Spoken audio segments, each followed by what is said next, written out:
Melanjutkan pada buku kita, kitab Adab Mufrad yang tulis oleh Imam Bukhari rahimahullah. Dan semoga Allah berkahi, kita akan masuk ke pasal atau bab 145. Orang mukmin bukanlah suka mencelah. Kita akan masuk ke hadis kita pada pagi ini, nomor 312, ya, di halaman 320. Imam Bukhari rahimahullah berkata, Ahmad bin Yunus mengabarkan kepada kami, ia berkata, Abu Bakar bin Ayyash mengabarkan kepada kami dari Al-Hasan ibn Amr, dari Muhammad bin Abdurrahman bin Yazid dari ayahnya, an Abdullah anin Nabi sallallahu alaihi an Abdullah radhiyallahu anhu anin Nabi sallallahu alaihi wasallam qala laisa al-mu'minu bit-ta'ani wala al-la'ani wala al-fahishi wala al-fahishi wala al-badhi. Dari Abdullah bin Mas'ud radhiyallahu anhu, dan saya sudah ucapkan atau sampaikan dari awal kita bedah buku kita, setiap kali terlintas nama sahabat pasti kita akan baca atau ucapkan radhiyallahu anhu walaupun tidak tertulis ya. Dari Nabi sallallahu alaihi wasallam beliau bersabda, orang mukmin bukanlah orang yang suka mencelah, suka melaknat, dan bukan pula suka berbuat dan berkata keji serta kotor. Ada penjelasan kosakata dulu di situ. At-ta'an, orang yang suka melanggar kehormatan seseorang dengan cara mencelah dan menggunjing. Yang disebutkan tadi potongan pertama hadis, laisal mu'minu bit-ta'an. Berarti ta'an itu artinya orang yang suka melanggar kehormatan seseorang dengan cara mencelah dan menggunjing. Kemudian la'an adalah dijelaskan pada hadis nomor 309 kata beliau tentang masalah makna laknat, yaitu dijauhkan dari rahmat Allah atau mendoakan keburukan. Sementara al-fahish, orang yang berbuat dan berkata keji atau kotor, jorok, menjatuhkan orang lain dan seterusnya. Kandungan hadis ini ditulis di sini ada 3. Yang pertama, kewajiban menahan diri untuk tidak melanggar kehormatan orang lain. Yang kedua, tidak boleh mendoakan orang mukmin agar dijauhkan dari rahmat Allah. Dan yang ketiga, kewajiban menjauhi perbuatan dan perkataan yang keji dan wajib membersihkan lisan dari segala kotoran. Kita akan masuk lebih dalam membahas hadis ini seperti biasa. Abdullah bin Mas'ud radhiyallahu anhu, seorang sahabat yang mulia, salah satu dari 4 sahabat yang dikenal dengan 4 abadilah atau 4 Abdullah yang paling banyak meriwayatkan hadis. Dan beliau punya banyak sekali kiprah di dalam agama Islam, dan beliaulah salah satu orang yang sudah atau membunuh Abu Jahal, ya, Fir'aunnya umat ini di perang Uhud, ya, dan dia dulu kerjanya pengembala kambing. Dan Abdullah bin Mas'ud orangnya sangat kecil, ya, jadi subhanallah postur tubuh bukan jadi tolok ukur orang itu alim, pintar atau dekat dengan Allah SWT, atau postur tubuhnya besar. Jadi saking kurusnya, pernah Abdullah bin Mas'ud naik di atas sebuah pohon kurma untuk melihat sesuatu, menyampaikan informasi kepada Nabi SAW dan para sahabat yang lain dibawa. Waktu dia lagi naik ke atas dan angin kencang, rupanya gamisnya itu sempat tersingkap bagian betisnya. Dan saking kecilnya betisnya Abdullah bin Mas'ud sampai beberapa sahabat menertawakan. Ya, dianggap kok lucu gitu ya, kok kecil sekali betisnya. Maka Nabi SAW lalu mengucapkan sebuah sabda beliau yang kekal dibaca oleh orang beriman sampai hari kiamat. Mengatakan, apakah kalian menertawakan kecilnya betisnya Ibnu Mas'ud? Ketahuilah kedua betis itu lebih berat daripada gunung Uhud di timbangan amal hari kiamat. Artinya orang ini punya kedudukan yang luar biasa di sisi Allah Subhanahu wa taala. Beliau mengatakan, Nabi SAW bersabda, pelajaran pertamanya adalah laisal mu'mini bit-ta'an. Bukanlah orang mukmin itu yang suka mencelah, mencoreng kehormatan orang lain. Dan ini memiliki kandungan makna yang luar biasa dalam bab akhlak. bagaimana seorang mukmin tidak akan pernah masuk ke wilayah orang lain. Dan ini sudah sering kita singgung sebenarnya, kita rangkumkan lagi pada kesempatan sekarang insya Allah. Apapun yang bukan hubungannya sama kita Bapak Ibu sekalian, tidak usah dicampuri. Kecuali kalau depan mata jelas itu pelanggaran agama, mungkar, lalu kita ingin luruskan silahkan. Atau itu adalah ma'ruf, perbuatan baik, lalu kita dukung itu silahkan. Kenal atau tidak kenal. Misalnya ada orang sedang menuju ke masjid mau sholat, dia berbuat baik. Lalu orang bertanya, orang itu mau kemana? Dan kita tahu orang ini sedang menuju ke masjid. Lalu kita mengatakan, orang itu lagi mau ke masjid, mau sholat. Azan dikumandangkan misal, perbuatan baik. Atau ada kemungkaran dilakukan sama dia. Misal dia makan dan minum dengan tangan kiri di depan mata kita walaupun kita tidak kenal. Kita tidak boleh diam. Karena Nabi SAW mengatakan kalian harus beramar ma'ruf, kalian harus melarang dari kemungkaran. Atau Allah akan membuat perselisihan di antara kalian. Maka kita harus ingatkan, maaf Pak, maaf Bu, kalau memang Muslim ini dilarang dalam Islam. Atau kita tanya dulu, apakah Anda seorang Muslim? Kalau dia bilang iya, setahu saya maaf saya mau berikan masukan. Ada hadis Nabi SAW tidak boleh makan dan atau Nabi SAW melarang makan dan minum dengan tangan kiri karena syaitan makan dan minum dengan tangan kiri. Maka itu kemungkaran. Tapi kalau tidak terjadi ini, dua hal contoh yang saya bilang tadi, misalnya orang sedang berbuat ma'ruf, kebaikan, dan ada yang bertanya sementara kita tahu maka kita mendukungnya, atau perbuatan mungkar yang harus kita luruskan, maka tidak perlu kita mencari tahu. Ya. Ada poin lain tentunya, mohon maaf ada satu lagi tersisa, yaitu kalau kita memang punya wewenang atau kewajiban, kayak misalnya orang tua pada anak, kemudian juga pasangan suami kepada istrinya dan seterusnya. Tapi ini pun sama. Kapan itu perbuatan baik, kita dukung. Kapan perbuatan mungkar, kita ingatkan.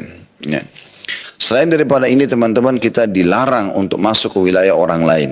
Mencari tahu tetangga masak apa hari ini, dia pakai baju apa, kenapa dia beli mobil merek itu, kenapa dia cat temboknya dengan warna itu, kenapa ini dan itu bukan urusan kita. Kenapa bapak ini kalau ke masjid selalu pakai sarung yang sama, kenapa kopiahnya sama, kenapa ibu itu pakai jilbab itu terus, urusannya sama kita apa? Nggak perlu. Karena memang larangan pertama dalam hadis adalah tidak boleh masuk ke wilayah kehormatan orang lain. Mungkin dia tidak punya baju lain. Mungkin memang dia miskin. Gitu kan? Termasuk dalam masalah ini tidak kalah penting dan sudah sering kita ingatkan. Kalau ingin bertanya sesuatu pada orang, maka pertanyaan itu tanyakan dulu pada diri kita. Ini perlu nggak saya tanyakan? Kita tanya dulu diri sendiri. Kalau kita memang merasa perlu, misalnya orang ini pakai baju, kita lihat bagus. Memang kita perlu untuk menanyakan di mana dia beli. Supaya kita beli juga. Itu tidak masalah. Perlu gitu kan. Mohon maaf saya lihat bajunya bagus Pak. Atau Ibu bisa nggak bisa saya tahu beli di mana nggak? Mungkin saya bisa beli gitu. Contoh. Tapi kalau hanya sekedar mau tahu. Kenapa si fulan pakai kuning, kenapa pakai biru, kenapa pakai itu. Semua satu taklim ditanya. Untuk apa gitu. Manfaatnya apa buat dia? Ada orang subhanallah masuk dalam sebuah komplek, semua yang di komplek lengkap data sama dia. Padahal dia bukan RT. Kan gitu. Ya, saya saat umroh kemarin, bimbing umroh berapa kali travel kami orang ikut umroh. Hampir semua jemaah tidak banyak yang saya kenal. Mereka kenalkan diri iya. Tapi kalau saya yang datang cari tahu informasinya, Bapak tinggal di mana, kerjanya apa, Ibu, dan tidak pernah saya tanya itu. Mereka datang kenalkan diri ya sudah. Ada sesuatu yang mereka bertanyakan agama silakan. Mau orang kaya, mau orang miskin bukan urusan saya gitu. Nanti ada satu jemaah yang datang kepada saya, Ustaz ini si fulan jenderal, ini si fulan ini si fulan itu. Baik, ini orang sebenarnya jemaah biasa. Untuk apa dia dapat datanya semua orang gitu kan?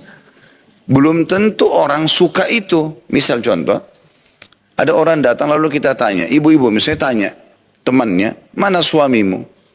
Pertanyaan ini perlu ditanya dirinya dulu sendiri. Perlu nggak saya tanya ini suaminya orang ini? Untuk apa? Manfaatnya apa? Gitu kan? Bisa saja dia baru cerai. Misal. Atau dia lagi bertengkar sama suaminya. Gitu kan? Atau juga gitu seorang bapak. Gitu kan? Tanya istrinya, istri mau mana? Mungkin dia baru cerai. Mungkin istrinya baru meninggal. Mungkin segala macam. Jadi tanya dulu, perlu nggak saya nanya ini? Kalau nggak perlu nggak usah nanya, gitu kan? Nggak perlu, karena nanti khawatir masuk kepada kehormatan orang gitu. Kita tanya anaknya berapa, manfaatnya apa kita tanya anaknya orang berapa, gitu kan? Mungkin dia tidak punya anak, mandul. Ada orang begitu ya.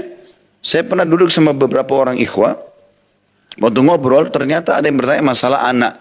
Keutamaan punya anak, saya jelaskan. Ternyata di situ ada seorang ikhwah yang sudah 10 tahun lebih menikah nggak punya anak. Dan dia sedih gitu kan. Sampai terakhir closingnya dia menanyakan, Ustaz, bagaimana kalau orang yang tidak punya anak? Saya baru terenyuh pada saat itu. Ternyata orang tidak semuanya punya anak. Itu padahal kita lagi jelaskan hukum syar'i bagaimana kalau punya anak. Ternyata ada orang yang tidak punya anak, contoh gitu kan. Atau kita menanyakan, membanggakan masalah pekerjaan atau menanyakan orang ini bekerja apa dan segala macam. Mungkin ada di situ pengangguran dan segala macam hal. Jadi harusnya kita lebih hati-hati masalah ini. Kalau perlu tanyakan, kalau tidak maka tidak usah. Walaupun itu orang dekat kita. Walaupun orang dekat kita. Kalau kita tidak tahu ya sudah. Dia cerita silakan, dia nggak cerita ya sudah. Kita nggak perlu cari tahu. Jadi selalu saya ingatkan, kalau lagi santai jangan sibuk buka kontak.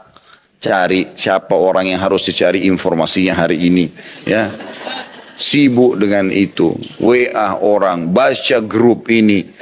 Yang saya unik kadang-kadang ada orang sibuk baca profilnya orang, baca statusnya orang. Untuk apa, gitu kan? Mohon maaf, saya pribadi bahkan melihat juga menulis status ini lebih baik jangan. Jadi darurat sekali ya. Ini status setiap hari update luar biasa gitu. Satu hari mungkin bisa 10 ya status. Pindah sini, saya lagi ke sini. Jadi seperti dia informasikan satu dunia kalau saya beraktivitas ini. Saya kalau lagi ibadah kan bisa riya. Kan gitu. Untuk apa gitu? Manfaatnya apa? Kecuali darurat sekali misalnya perusahaan pindah alamat. Butuh tulis status, oke lah, masuk akal gitu kan. Atau mungkin ada taklim yang memang lagi dibutuhkan untuk disampaikan. Mungkin. Tapi kalau kita terus menceritakan tentang apa yang kita kerjakan sehingga ada hal-hal yang kadang-kadang tidak perlu orang tahu, gitu kan? Akhirnya orang jadi tahu, ini sebaiknya jangan. Ini saran saya saja. Mudah-mudahan ini bisa difahami tentunya. Karena saya tidak tahu di sini siapa yang suka tulis status, tapi itu sudah menjadi ya sebuah simbol di zaman kita sekarang. Saya ingatkan, istri saya pun saya ingatkan selalu. Hati-hati, tidak usah tulis status. Untuk apa sibuk dengan status ini, gitu kan? Maka harus hati-hati karena nanti akhirnya bisa membuka celah orang masuk ke dalam kehormatan kita. Gitu kan? Sama juga kalau Allah berikan nikmat teman-teman sekalian, tidak usah dipamer. Tidak usah dipamer. Allah berikan anak yang lucu, pamer fotonya anak itu. Pajang. Allah berikan apa, dipajang. Ada orang pajang, baru beli baju baru, merek terkenal, foto, pajang. Untuk apa? Udah nikmati aja gitu kan. Nggak usah dipajang, karena pajang ini bisa mengundang orang-orang yang hasad, ya kan? Orang tidak suka gitu. Saya sampai pernah ada seorang jemaah juga begitu. Jadi dia setiap beli barang baru, mahal bermerek pasti difoto. Dan di status dia pindah-pindah semua itu. Saya nggak tahu. Ada satu orang yang ingatkan, Ustaz, orang ini kan dekat sama antum Ustaz. Saya sempat mendapatkan informasi dari Ikhwan karena satu grup atau gimana. Ini orang selalu aja seperti ini keadaannya. Khawatir nanti dia ria, khawatir nanti dia sombong, segala macam. Akhirnya saya ingatkan memang.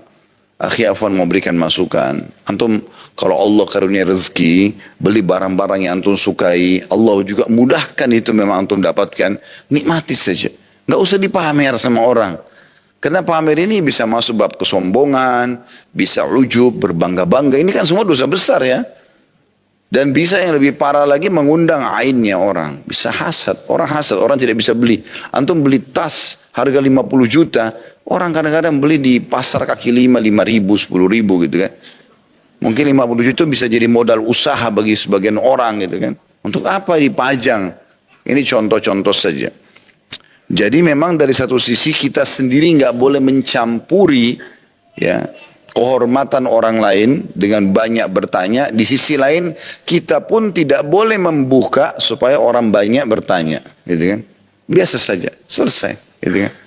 Saya bahkan pribadi kalau sudah ada orang yang menanyakan dari jemaah, sesuatu yang saya anggap itu terlalu pribadi, saya nggak jawab. Karena bagi saya daripada saya jawab untuk apa gitu kan? Ya, Ustaz berapa jumlah anaknya? Untuk apa sih ditanya jumlah anak saya gitu?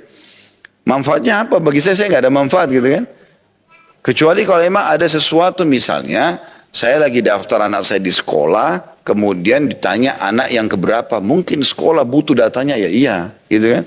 Saya merasa itu sangat pribadi, untuk apa ditanyakan? Ustaz berapa jumlah istrinya?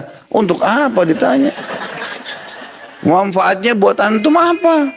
Gitu. Nggak ada manfaatnya sama sekali gitu ya. Ya. Karena mereka dengar, oh Ustaz ini poligami. Baik, kalau antum mau poligami silahkan. Untuk apa tanya jumlah istri orang berapa? Contoh saja. Dan seterusnya lah, gitu kan. Jadi hal-hal yang seperti ini sebaiknya dihindari. Supaya jangan masuk dalam larangan Nabi alaihi salatu wassalam masalah ta'an. Ya. Dalam arti kata masuk kepada wilayah orang lain. Karena memang walaupun kita awalnya niatnya memuji, kita manusia, sensitif. Ya. Kita bisa nanti pindah dari memuji, bisa saja kita pindah kepada hal-hal yang lain. Hasad terutama ya. Merasa iri gitu kan. Akhirnya kita jadi hasad kalau lihat kelebihannya dia melebihi kita dan seterusnya.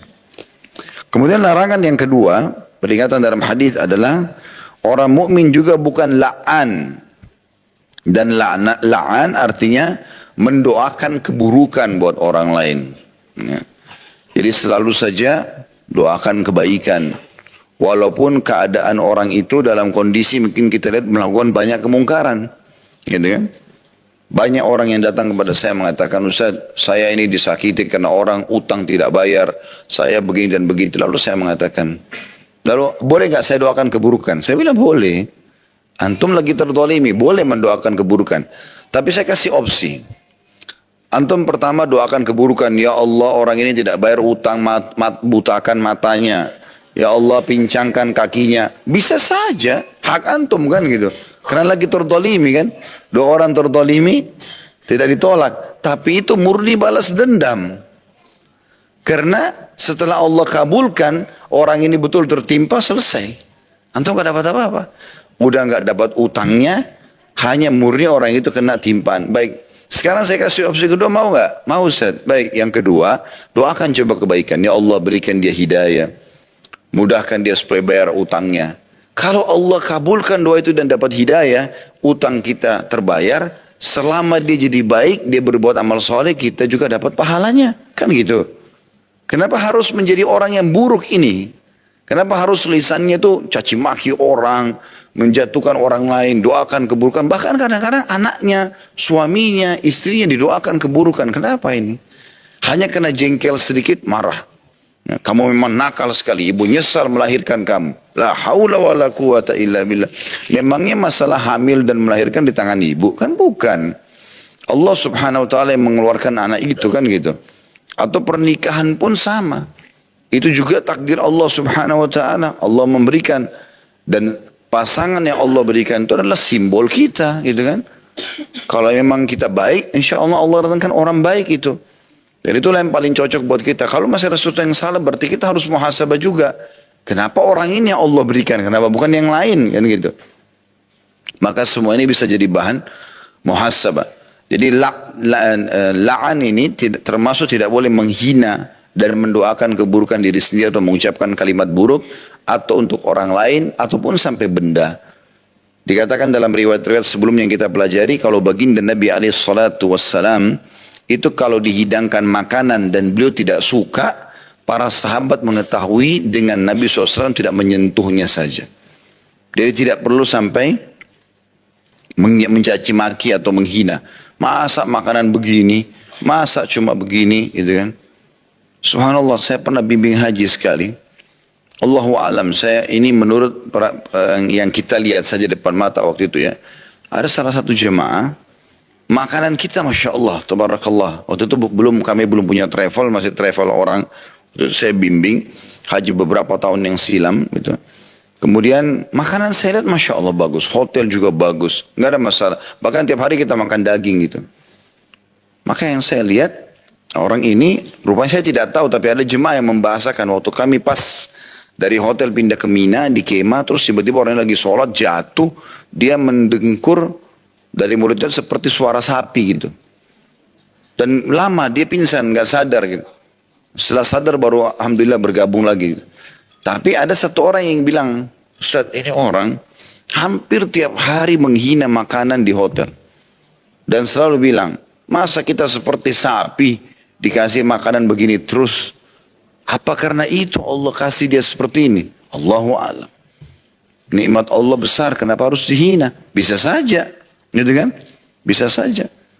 Begitulah yang terjadi pada Bani Israel pada saat Allah SWT berikan mereka manna was salwa, makanan yang enak, manis. Mereka malah minta makanan yang dari tanah, bawang-bawang segala macam. Padahal Allah turunkan dari langit makanan buat mereka.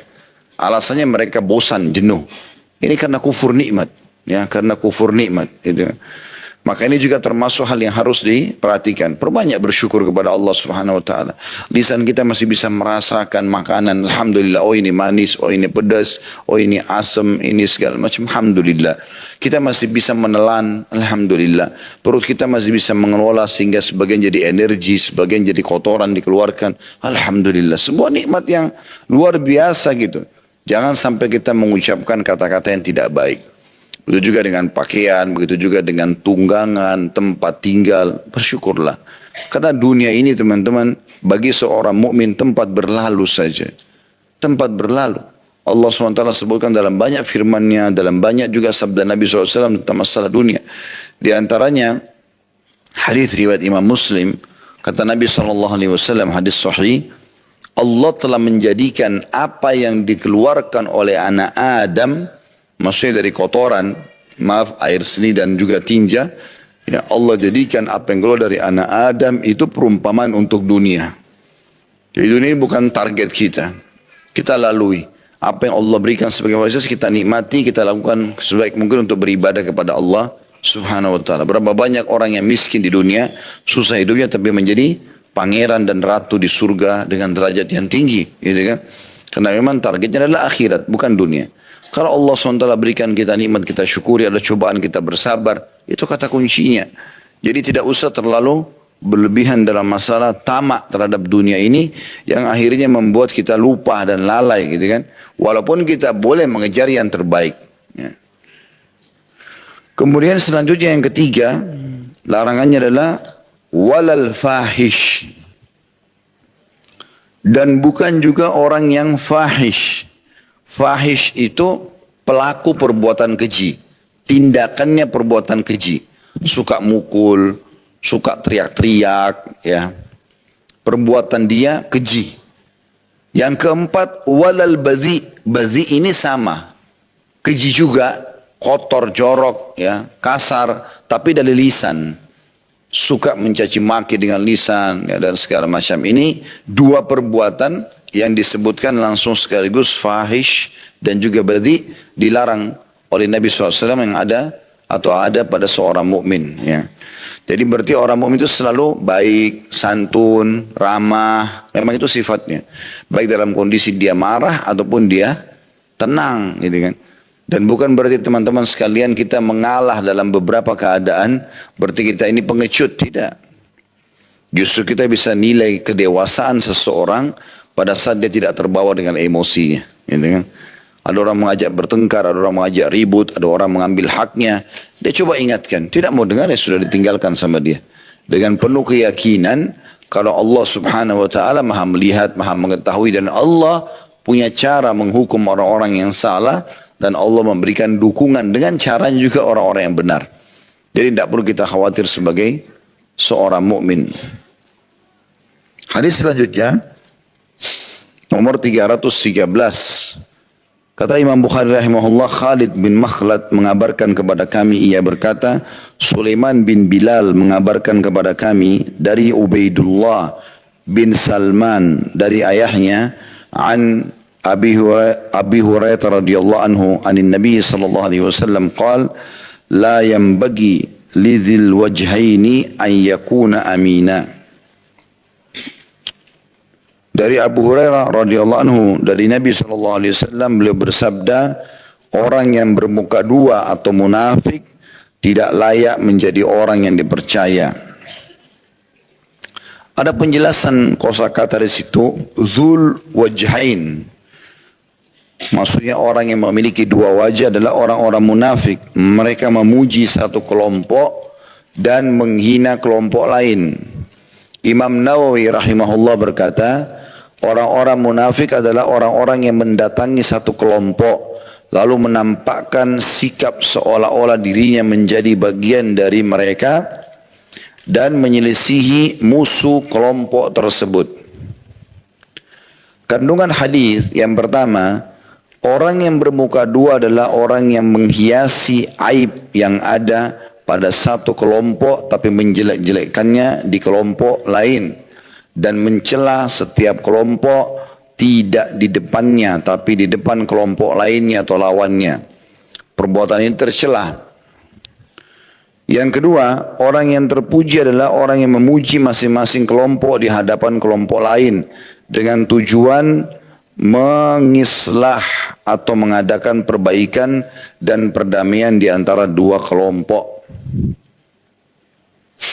Hadis ini memberikan gambaran kepada kita pelajaran penting sekali.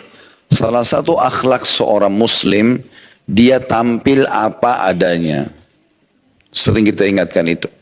Suka ya suka, tidak suka tidak suka. Mau beli ya beli, tidak mau beli bilang tidak mau beli. Selesai. Tidak ada sesuatu yang samar bagi seorang muslim. Apa yang nampak di dia, itulah yang ada dalam hatinya. Apa yang dia sembunyikan dalam hatinya, itulah yang nampak dalam sikapnya. Jadi tidak ada sesuatu yang samar. Nabi SAW kalau suka beliau membahasakan, kalau benar beliau dukung, kalau salah beliau ingatkan, selesai. Jadi tidak ada sebuah PR dalam kehidupan kita. Itu sifat dasarnya seorang muslim gitu. Ada orang tidak, depan kita senyum, tapi dalam hatinya gerutu misalnya. Enggak, bahasakan baik-baik kalau memang tidak suka. Maaf, ini perbuatan saya tidak suka gitu. Kita bahasakan baik-baik. Istri saya sudah sangat kenal, tahu kalau ada sesuatu yang saya tidak suka, saya bahasakan. Saya tidak suka, selesai. Jadi tidak usah berlarut-larut. Kalau mau perbaiki, ayo saya bantu. Selesai, kan gitu. Jadi jangan kita memendam sesuatu karena kita belum membahasakannya, belum menasehatinya, belum menyampaikan, mengutarakan apa yang kita inginkan. Apalagi dalam masalah rumah tangga. Seringkali terjadi keributan hanya karena masalah ini saja. Belum komunikasikan, lalu berharap pasangannya menjadi seperti yang dia harapkan. Ini nggak mungkin terjadi. Ya, begitu juga dengan anaknya, begitu juga dengan sahabatnya. Maka harusnya difahami tentu masalah ini. Baik, kita masuk kepada bahasan ini. Nabi SAW melarang cirinya orang yang ditolak untuk menjadi orang yang bisa dipercaya. Maksudnya jadi suami, jadi istri, jadi teman, partner bisnis, jadi pemimpin, jadi muazzin, jadi imam. Ini semua nggak boleh. Kalau dia memiliki dua wajah. Cirinya, kata Imam Nawawi tadi disebutkan. Ciri mereka adalah kalau mereka datang ke satu kelompok, misalnya ada dua kelompok atau dua komunitas yang bermusuhan. Dia datang ke kelompok A, dia memuji-muji kelompok A dan menyalah-nyalakan kelompok B. Tapi dia kalau pergi ke kelompok B, dia nyalah-nyalakan kelompok A dan mendukung kelompok B. Sehingga dia merasa aman di dua sisi. Dan itu yang terjadi di zaman Nabi SAW dari kaum munafikin. Mereka kalau berkumpul sama orang-orang beriman, mereka mengatakan, kami bersama kalian. Memang tuh orang kafir begini dan begitu, mencaci maki, bahkan mereka yang paling besar lisannya berbicara gitu. Tapi kalau pergi kepada orang-orang kafir, kami hanya menipu orang beriman itu. Kami bersama kalian, gitu kan? Seperti itu sifat mereka. Tapi naudzubillah tentu harus jauh dari sifat seorang muslim. Makanya dikatakan di kandungan hadis yang kedua tadi, orang mukmin adalah orang mukmin yang bicara apa adanya. Di kelompok A dia bicara apa adanya, di kelompok B dia bicara apa adanya. Yang benar-benar, yang salah-salah. Seperti itulah. Tidak ada rekayasa, tidak ada manipulasi dan seterusnya. Itu yang dimaksud dengan hadis ini. Dan kalau ada orang yang cirinya seperti ini, dua wajah, maka tidak boleh sama sekali dipercayakan apapun. Udah jelas ditolak, udah.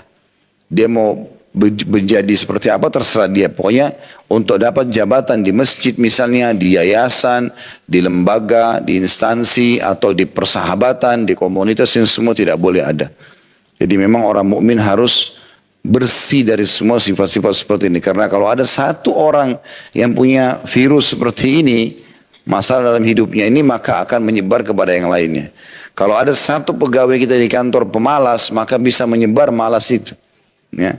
Karena emang sifat buruk itu cepat sekali tunggangi oleh syaitan, gitu kan. Di pengajian begini ada satu yang ngantuk, bisa ngantuk semua nanti, kan itu. Oh, ya.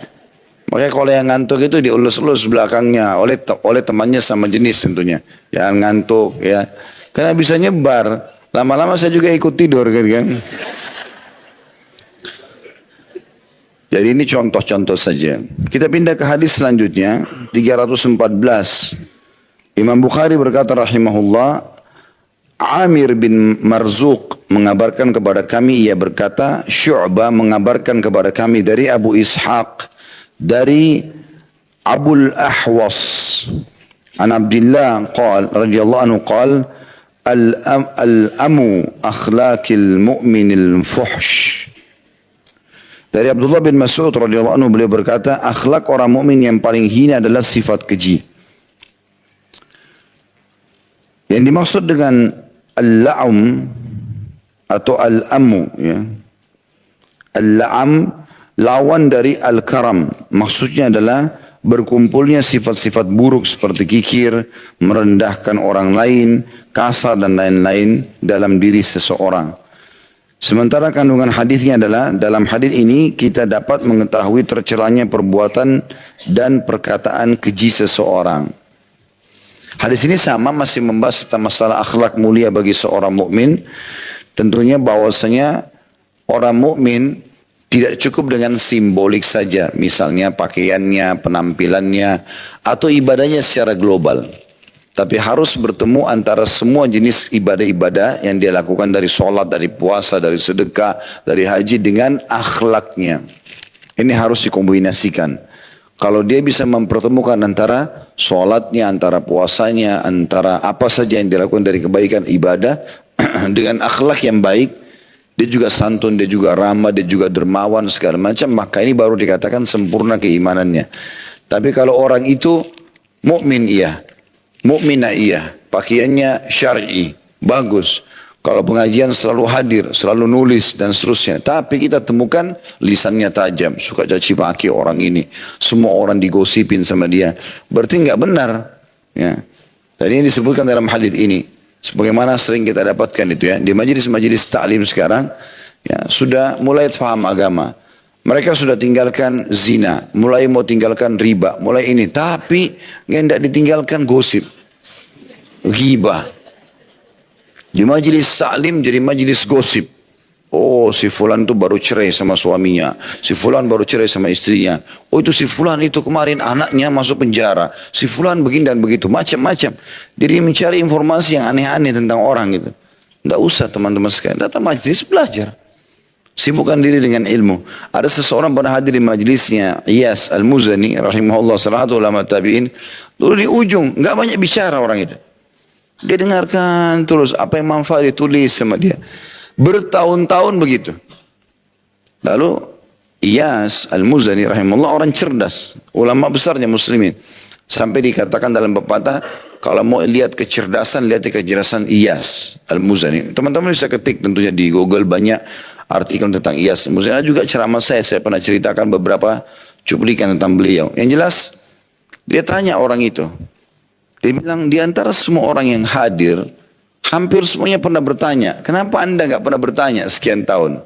Orang itu mengatakan, Allah berikan saya 2 telinga untuk saya lebih banyak mendengar. Karena Allah berikan saya 1 lisan, artinya telinga lebih banyak jumlahnya daripada lisan. Maka saya lebih baik mendengar, maka saya aman. Dan saya diam, saya juga aman. Kalau perlu saya tanya. Kata Iyas Al-Muzani, saya terus mengulangi perkataan orang itu di taklim saya untuk menjadi sebuah kata-kata hikmah. Artinya kalau perlu iya, kalau enggak. Ada orang begitu subhanallah. Memang dia diam, tapi dia mengambil banyak manfaat, gitu kan? Jadi ini poin saja tentunya yang bisa kita ambil pelajaran. Ada orang terlalu banyak bicara, tapi mungkin tidak ada manfaat yang bisa diambil darinya atau dia memberikan manfaat kepada orang lain.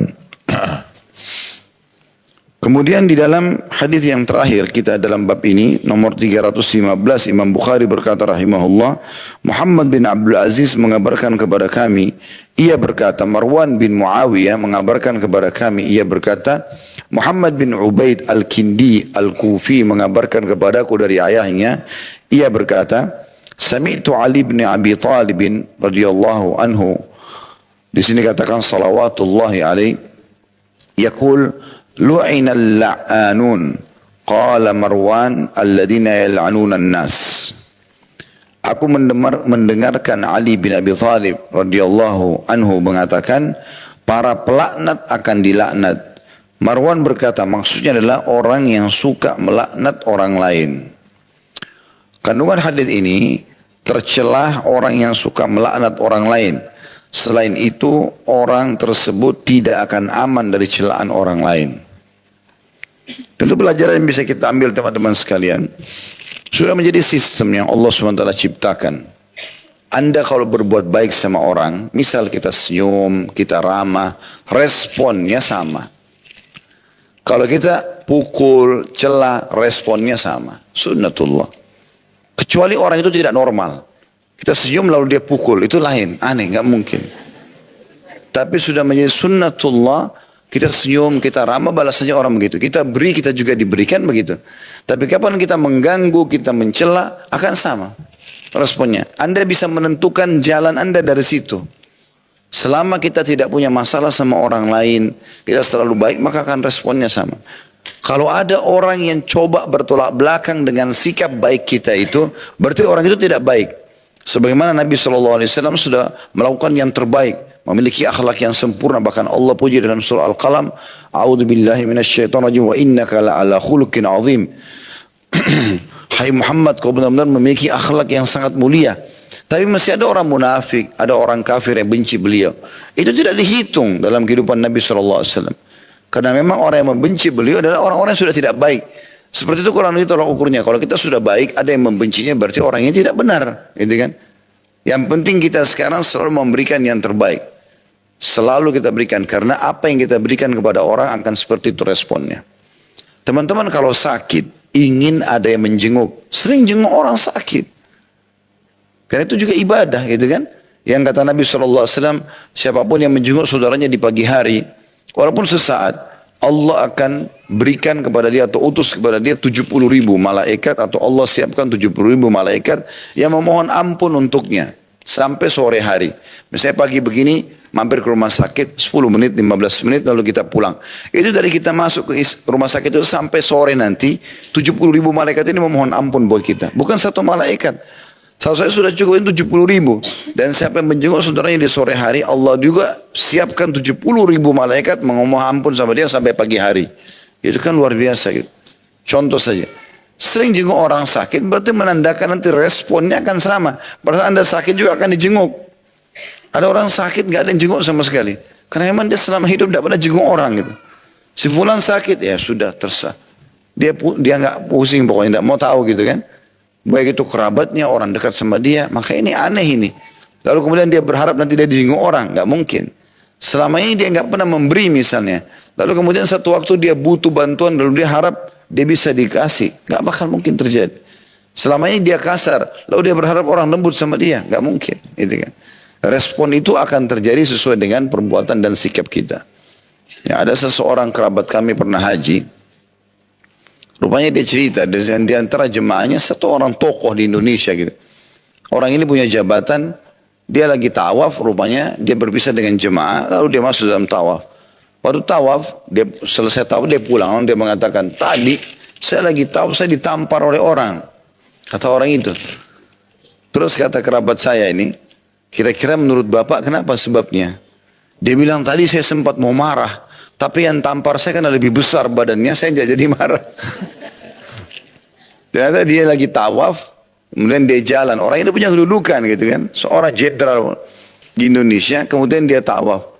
Rupanya dia tawaf sendiri kan ada ikut sama jemaah, ada orang-orang Turki. Kebetulan juga jenderal-jenderal dari Turki yang besar-besar badannya gitu. Rupanya dia desak-desak orang ini, ada satu orang tampar dia. Begitu dia balik mau balas, ini lagi tawaf, orangnya lebih besar, kata dia begitu ceritanya. Hanya kata kerabat saya ini, kira-kira bapak jadikan bahan muhasabah apa? Dia bilang saya tiba-tiba waktu itu mau marah nggak jadi, kayak nggak bisa. Terus kemudian saya tiba-tiba mengingat di Indonesia saya sering tampar bawahan saya. Maka Allah kasih juga tamparan di depan Ka'bah lagi gitu kan. Subhanallah, sunnatullah datang seperti itu. Tapi kalau orang baik, orang santun, orang ramah, subhanallah. Ada orang sampai tua, karena dari mudanya baik, orang semua selalu tegur sapa sama dia, jalan sama dia, antarkan sesuatu, berikan sesuatu, karena orangnya baik. Seperti itu kurang lebih manfaat yang bisa diambil daripada hadis ini. Siapa yang melaknat, pasti akan dilaknat. Artinya sampai yang berbuat sesuai dengan perbuatannya. Dia buat baik pada orang, Allah juga akan buat baik sama dia. Dia buat buruk, maka orang juga akan berbuat keburukan. Kalau bab atau pasal selanjutnya 146 masih masalah laknat juga ya. Bersambung. Saya bacakan hadisnya nomor 316. Kata Imam Bukhari rahimahullah, Sa'id bin Abi Maryam mengabarkan kepada kami, ia berkata, Muhammad bin Ja'far mengabarkan kepada kami, ia berkata, Zaid bin Aslam mengabarkan kepadaku dari Ummu Darda radhiyallahu anha, an Abi Darda radhiyallahu anhu qala an-nabiy sallallahu alaihi wasallam innal la'anina la yakununa yaumal qiyamati syuhada wala syufa'a. Dari Abu Darda radhiyallahu anhu ia berkata, Nabi SAW bersabda, sesungguhnya pada hari kiamat kelak, orang-orang yang suka melaknat tidak akan menjadi saksi di sini ya. Ini tidak diterjemahkan sama dia. Sebenarnya syuhada adalah saksi maksudnya. Ya. Dan pemberi syafaat. Jadi maksud sini bukan syuhada, bukan orang yang mati syahid ya. Tetapi syuhada yang dimaksud adalah jamak daripada syahid, yang itu orang yang akan jadi saksi ya pada hari kiamat. Kandungan hadis ini yang pertama, orang yang suka melaknat diharamkan menjadi saksi pada hari kiamat atas risalah yang telah disampaikan oleh seorang rasul kepada kaumnya. Kemudian yang kedua, orang yang suka melaknat tidak diizinkan memberi pertolongan kepada keluarga dan kerabat mereka yang melakukan kemaksiatan.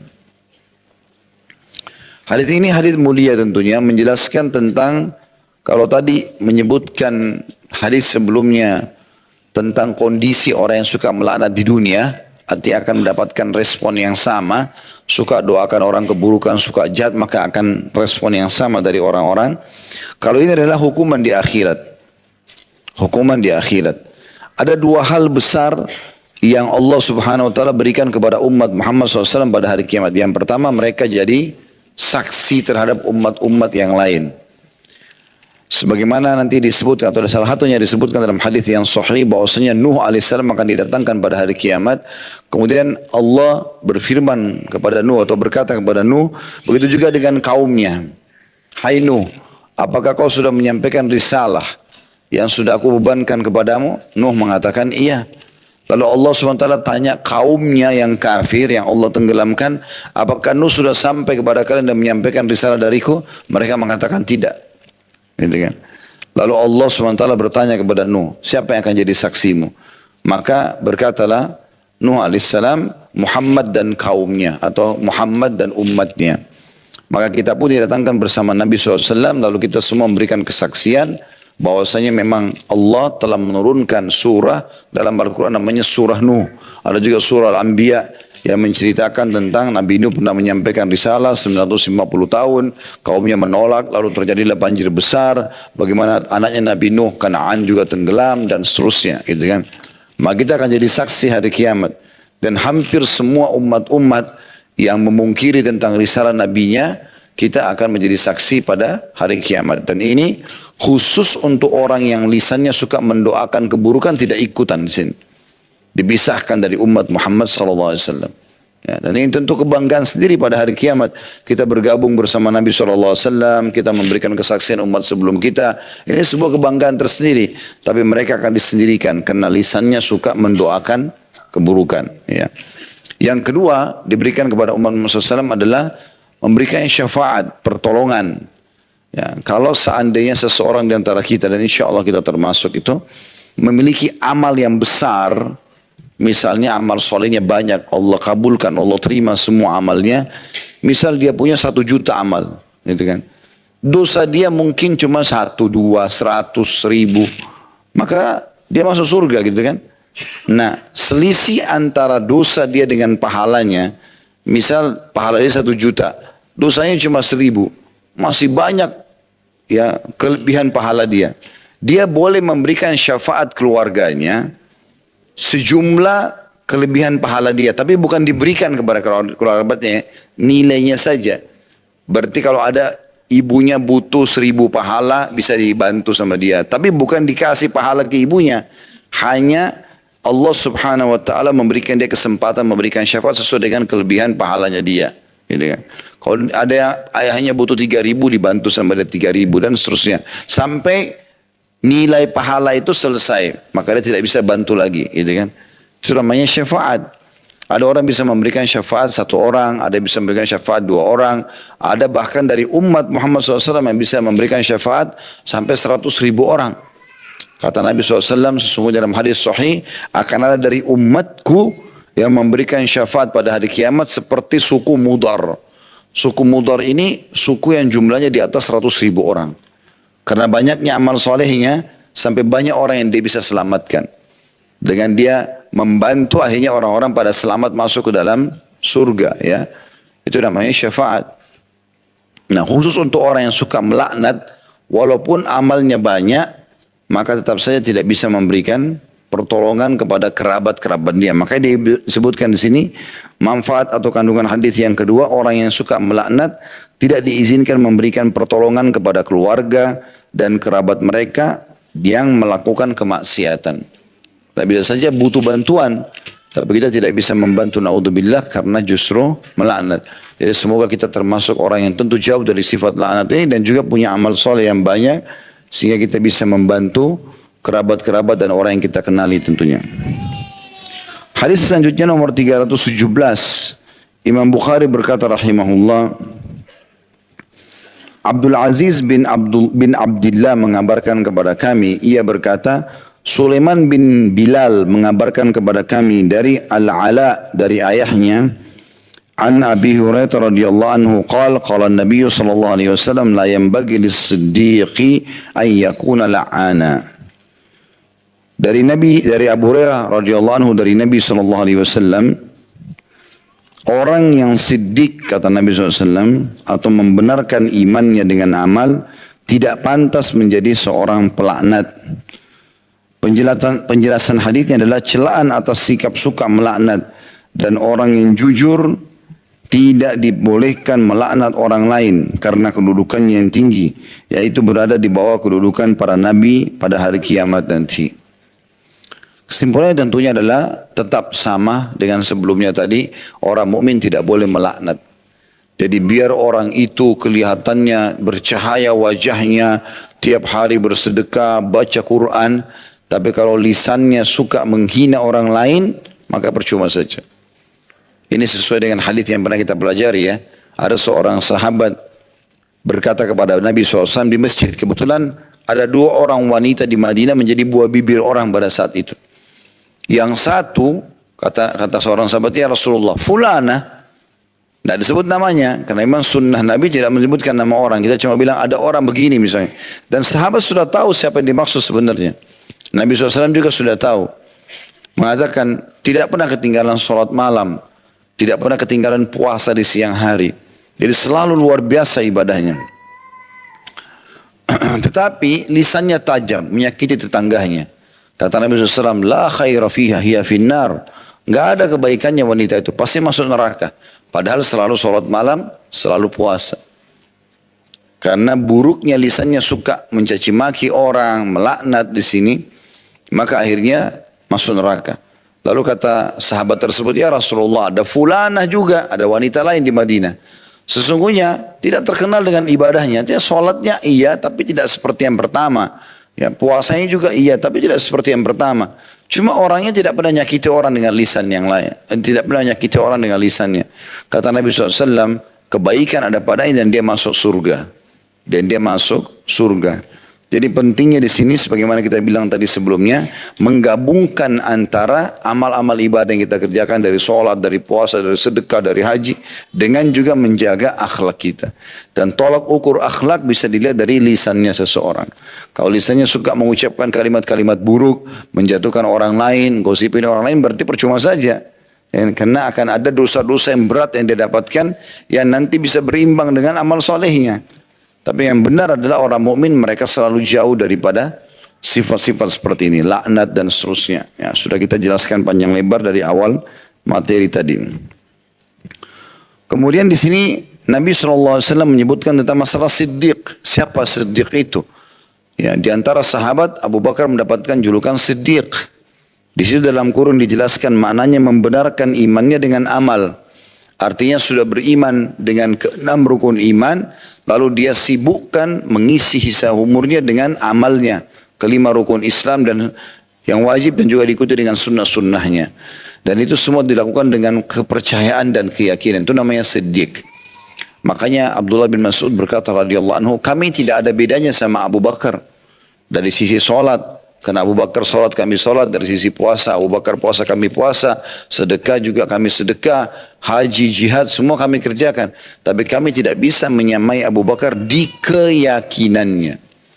Pokoknya apa yang Allah dan Rasulnya ucapkan, benar. Apa yang dilarang, salah. Udah pasti, maksudnya tidak baik untuk dilakukan. Maka beliau tinggalkan. Tidak ada keraguan dalam masalah itu. Makanya pada saat mati atau meninggalnya Nabi SAW, muncul kelompok orang-orang yang menolak zakat. Waktu itu Abu Bakar jadi khalifah, gitu kan? Kemudian Abu Bakar langsung membentuk pasukan akan menyerang, ya, menyerang orang-orang menolak zakat ini. Mereka tidak mau lagi, jadi mereka mau hapus rukun Islam, tidak lagi zakat. Jadi tinggal 4 rukun Islam. Maka Abu Bakar bentuk pasukan. Umar yang tadinya tegas, tiba-tiba Umar datang kepada Abu Bakar mengatakan, ya Abu Bakar, kenapa kita tidak dakwai dulu, gitu kan? Kenapa harus langsung diperangi gitu? Maka kata Abu Bakar, saya akan perangi, gitu kan? Kata Umar, sekali lagi, kenapa kita tidak coba dakwahi dulu, gitu kan? Maka Abu Bakar punya pemahaman yang berbeda rupanya. Ya, Abu Bakar tidak ingin membuka pintu-pintu orang menganggap remeh tentang masalah ini, kecuali yang sifatnya sunnah. Tapi ini zakat wajib, bukan main-main. Selalu Allah bilang wa aqimus shalah wa atu zakat. Selalu partner nih. Dirikan salat, tunaikan zakat. Ini selalu partner. Dan Allah susun juga setelah syahadat, salat langsung zakat. Ini enggak boleh main-main soal ini. Maka kata Abu Bakar, saya akan memerangi yang membedakan antara salat sama zakat.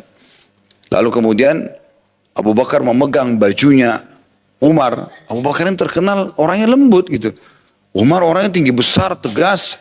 Daripada saat itu Abu Bakar pegang bajunya dengan keras lalu menggoncang sambil mengatakan, apakah kau menjadi tokoh masyarakat dan pemberani di masa jahiliyah dan menjadi orang yang lembek setelah Islam, gitu kan? Maka akhirnya Umar pun mengatakan, saya baru mendapat karunia ilmu dari sikapnya Abu Bakar. Dan betul, dengan membentuk pasukan itu, akhirnya banyak hikmah yang terjadi. Yang pertama, orang-orang yang menolak zakat ini berhenti, kelompok ini, dan selamanya tidak muncul, gitu kan? Sampai zaman kita, alhamdulillah dan mudah-mudahan sampai hari kiamat tidak ada. Dan ini adalah perjuangan Abu Bakar. Karena pada saat itu kalau cuma didakwahi, muncul lagi kelompok sana didakwahi lagi, sana didakwahi lagi. Ini sampai kapan ini? Tapi dengan diperangi seperti ini, langsung berhenti. Karena sudah dianggap keputusan tegas. Ini nggak boleh main-main gitu kan. Sehingga hilanglah kelompok penolak zakat. Yang pertama. Yang kedua rupanya setelah meninggal Nabi SAW banyak kelompok-kelompok ingin membuktikan kuat nggak Madinah ini setelah Nabi SAW tidak ada. Maka mereka menyusun pasukan-pasukan. Tapi banyak umat Islam tidak tahu itu. Hikmah daripada perbuatan Abu Bakar membentuk pasukan. Dan pada saat itu tidak tinggal di Madinah kecuali Abu Bakar sama beberapa sahabat-sahabat yang mendampingi beliau. Dan wanita juga, anak kecil juga, orang tua. Semua laki-laki kuat keluar pergi berjihad. Jadi Madinah kosong waktu itu. Tapi orang-orang di luar Madinah jadi berpikir, nggak mungkin Madinah mengeluarkan pasukan sementara dalam Madinah tidak ada pasukan nih. Pasti di Madinah lebih kuat untuk mempertahankan Madinah. Jadi mereka tidak jadi serang Madinah secara politis begitu. Itu hikmah Allah SWT terjadi dan luar biasa gitu. Nah Abu Bakar ini sangat terkenal dengan sidq, kebenarannya dalam mengambil keputusan, dalam apa yang disampaikan Allah dan Rasulnya tidak mungkin salah. Pasti benar dan diyakini dengan luar biasa. Pada saat orang goyah dengan kasus Isra dan Mi'raj, dia datang tampil dengan menunjukkan bahwasanya itu adalah benar terjadi, gitu kan? Dan segala macam hal. Nah, Nabi SAW mengatakan Karena di surga itu ada tingkatan-tingkatan kan.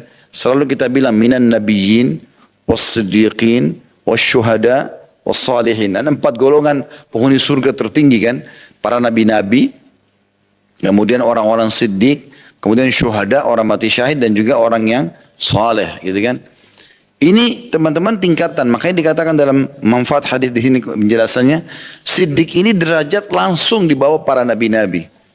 Kapan orang itu jujur, benar dengan keimanannya, kemudian dia mengaplikasikan dalam kegiatan sehari-hari, dia tampil sebagai seorang muslim dan muslimah dengan yakin ini kebenaran, apapun rintangannya dia lalui, dan dia menerapkan dalam hidupnya, maka orang ini dikatakan siddiq. Ini tingkat tertinggi di antara orang beriman dan pas di bawah para nabi-nabi. Baru datang orang mati syahid, baru datang orang-orang soleh secara umum, gitu kan. Nah, kata Nabi SAW, orang kalau mau sampai ke derajat siddiq, nggak boleh la'an, nggak boleh suka melaknat. Makanya beliau mengatakan dalam hadis ini, la yambagi lis-siddiq. Tidak bisa orang yang dikatakan julukan siddiq itu level tinggi atau tinggi dalam keimanan di sini, ayyakuna la'ana. Kalau dia suka melaknat, ya, cirinya begitu. Walaupun tadi saya bilang performanya kelihatannya orangnya saleh atau saleha, tapi kalau lisannya suka menjatuhkan orang lain, suka mencaci maki, suka mencela, berarti tidak bisa dikatakan orang ini sudah sampai pada tingkat siddiq atau iman yang tinggi. Tapi kalau dia bisa mempertemukan antara amal salehnya dengan menjaga lisannya, maka ini tentu orang-orang itu bisa dikatakan levelnya siddiq. Termasuk di sini bisa dijadikan tolak ukur kapan dia menghadapi masalah genting pun, dia dihina, dia difitnah, dia segala macam, tetap dia tenang, dia enggak balas kebodohan dengan kebodohan, maka ini level siddiq yang luar biasa. Ya, dan ini tentu orang yang sangat tinggi derajatnya di sisi Allah Subhanahu wa taala. Hadis terakhir dalam pasal atau bab ke-146 ini, yaitu hadis nomor 318. Kata Imam Bukhari rahimahullah, Muhammad bin Yusuf mengabarkan kepada kami, ia berkata Sufyan mengabarkan kepada kami dari Al-A'mash, dari Abu Zabyan, an Hudzaifah radhiyallahu anhu qala ma tala'ana qaumu qattun illa huqqa alaihimul la'nah. Dari Hudzaifah radhiyallahu anhu ia berkata, tidaklah suatu kaum saling melaknat melainkan mereka berhak mendapatkan laknat tersebut. Penjelasan hadis, saling melaknat atau mendoakan keburukan antara satu kaum dengan kaum yang lain dapat menjadi sebab terjatuhnya mereka ke dalam laknat tersebut, yaitu dijauhkan dari rahmat Allah Subhanahu wa taala. Oleh karena itu teman-teman, justru dinilai keimanan seseorang itu kalau dia dilaknat, dia dicaci maki, dia dihina segala macam, dia enggak balas itu dengan sikap yang sama. Karena kalau kita mau jadi orang yang biasa saja gampang. Orang menghina kita, kita hina juga. Orang mencela, kita cela. Orang fitnah, kita fitnah. Orang pukul, kita pukul. Itu biasa. Tapi kita disuruh menjadi orang yang luar biasa. Kalau orang itu berbuat kebodohan, maka kita jangan ikut-ikutan. Sebagian salafus saleh, ya, kalau ketemu sama orang yang dianggap bodoh, gitu kan, mereka mencaci maki, mereka segala macam, mereka diam, tidak ditanggapi. Karena dia pikir orang ini bodoh, ini belum faham. Caci maki dibiarin aja sampai selesai baru dia pergi. Sebagian mereka pada saat pergi itu berkata begini, sayang ya, jadi kalau sudah berpisah sama orang yang tadi buruk akhlaknya, sayang ya, kita sudah berpisah tapi orang itu belum sempat kita perbaiki akhlaknya. Jadi mereka justru menganggap itu kebodohan gitu ya. Jadi jangan diikut-ikutin. Itu tetangga saya suka caci maki, saya biarkan saja dia dengan alamnya. Kita datang nasihatin, kalau tidak mau dengar ya sudah, kita jangan ikut-ikutan. Allah punya cara. Allah SWT membela orang-orang beriman. Inna Allah yudhafi al-ladina amanu. Dalam Al-Quran dikatakan, Allah pasti akan membela orang-orang beriman. Allah punya cara memberikan jawaban-jawaban. Kadang-kadang di lisan orang-orang itu sendiri mereka mengucapkan. Jadi ada orang misalnya membenci kita nih, kemudian mereka berkelompok. Nanti mereka Allah mudahkan dari lisan mereka sendiri. Kayaknya kita yang salah nih. Kayaknya kita begini dan begitu. Jadi seperti itu. Dan yang lebih parah lagi daripada itu teman-teman sekalian, ada sebuah hadis yang lain tentang laknat ini. Kata Nabi SAW, tidak ada seseorang melaknat orang lain. mengucapkan kalimat buruk. Kecuali laknat itu akan naik ke langit, kemudian dikembalikan lagi. Kalau yang dilaknat itu pantas mendapatkannya, kenalah orang yang dilaknat. Kalau tidak, akan kembali kepada pengucapnya. Nah, jadi misalnya yang dilaknat Fir'aun, memang Allah melaknatnya. Ya kan? Misalnya ada seorang penceramah mengatakan Fir'aun laknatullahi alaih, misal. Memang Fir'aun dilaknat oleh Allah SWT. Maka laknat itu naik ke langit dan akan kembali. Akan Allah SWT berikan kepada Fir'aun walaupun dia sudah mati. Ya seperti didoakan keburukan gitu kan. Atau iblis laknatullah alaih, misal. Gitu kan. Maka itu bisa saja. Tapi kalau hanya tetangganya, suaminya, istrinya gitu kan. Ini tidak baik, jangan diucapkan. Di Indonesia sih tidak pernah diucapkan, tidak pernah digunakan kalimat laknat ya. Tapi terjemahnya lebih dekat adalah doa buruk. Seperti itulah. Doa-doa keburukan. Kalau orang Arab terang-terangan ngomong gitu kan. Saya pernah waktu masih mahasiswa itu kadang-kadang saya dengar. Karena ngerti bahasa mereka. Kalau lagi bercanda sama temannya. Allah yal'anak. Semoga Allah melaknatmu. Padahal bercanda sama temannya. Ini bahaya sekali. Gitu kan. Iya. Bercanda aja begitu. Biasa, itu biasa ada orang ucapin. Tapi ini mereka tidak faham hukum ya.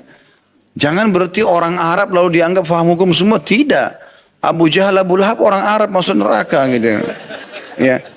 Walaupun juga ada Abu Bakar sama Umar orang Arab yang ahli surga gitu kan. Ini karena ada orang begitu, karena jemaah saya, Ustaz, kenapa ya di Mekah ini kita kan sudah belajar tata cara sholat sesuai dengan sunnah. Ada orang sholatnya masih ngawur gitu. Lain, ya bukan itu tolok ukur. Walaupun dia orang Arab, dia bisa saja salah gitu kan. Apa Bapak Ibu sudah tahu di Mekah ada orang tinggal di Mekah belum pernah haji? Ada. Ada orang tinggal di Mekah nggak pergi sholat ke Masjid Haram? Ada. Saya pernah diantar oleh seorang penduduk Mekah, ya. Begitu turun di Masjid Haram, bisa dia parkir, dia sholat. Enggak, diturun, di drop langsung dia pergi. Karena dia bisa sholat di situ. Tapi ada orang begitu, hidayah. Kita bersyukurlah kepada Allah SWT kalau Allah berikan kepada kita gitu kan. Jadi bukan itu jadi tolak ukurnya gitu. Ya, itu kekeliruan terjadi ya. Allahu a'lam. Karena pernah juga sekali begitu. Istri saya pernah masuk di masjid, sholat di Masjid Nabawi. Kemudian habis sholat, dia tanya saya. Dia bilang, memang orang kalau sholat boleh jawab telepon. Saya bilang nggak boleh. Kenapa? Tadi ada satu orang sholat gitu. Pas lagi sholat bunyi handphonenya diangkat sama dia. Sebentar ya saya lagi sholat. Ya batal gitu kan. Tapi kalau orang ambil di Masjid Nabawi mungkin betul itu kan bisa dihukum kan gitu. Itu salah. Tidak semuanya apa yang tidak di sana kalau salah secara agama salah. Gitu kan? Tidak boleh kita benarkan. Itu contoh-contoh saja. Jadi di sini lebih luas lagi hadis Hudzaifah radhiyallahu anhu. Kalau satu orang kepada orang lain sudah cukup kena laknat itu kembali kepada salah satunya. Kalau satu kaum lebih banyak lagi. Ya, makanya teman-teman redam ya. Kalau lagi punya masalah sama seseorang, ini pernah saya berbagi poin ini. Kalau kita punya masalah sama satu orang, fokus ke satu orang itu saja. Tidak usah bawa-bawa keluarganya, gitu kan? Kan begitu pernah saya bilang ya, masih ingat. Jadi dia ribut sama istrinya. Misalnya dia bilang, kenapa kok kamu nggak belajar gini misal. Tapi ada orang nggak. Memang orang tuamu nggak didik kamu. Orang tuanya 2 orang loh, ibu sama ayahnya. Berarti sekarang dia punya musuh 3. Ya. Memang keluargamu itu. Kalau keluarganya 300 orang. Memang kau dari negara yang begini dan begitu. Nah, misalnya ada orang dari luar Indonesia nikah sama orang Indonesia. Dia marah sama istrinya misalnya. Dia bilang memang orang Indonesia itu 200 juta lebih dia harus minta maaf. Nah, jangan main-main itu. Satu orang saja fokus. Tidak usah bawa-bawa sukunya, keluarganya, negaranya. Nggak usah. Karena bahaya. Itu kan seperti mengucapkan masuk dalam bisa makna laknat. Mendoakan keburukan, menyalah-nyalakan orang, caci maki kan bahaya.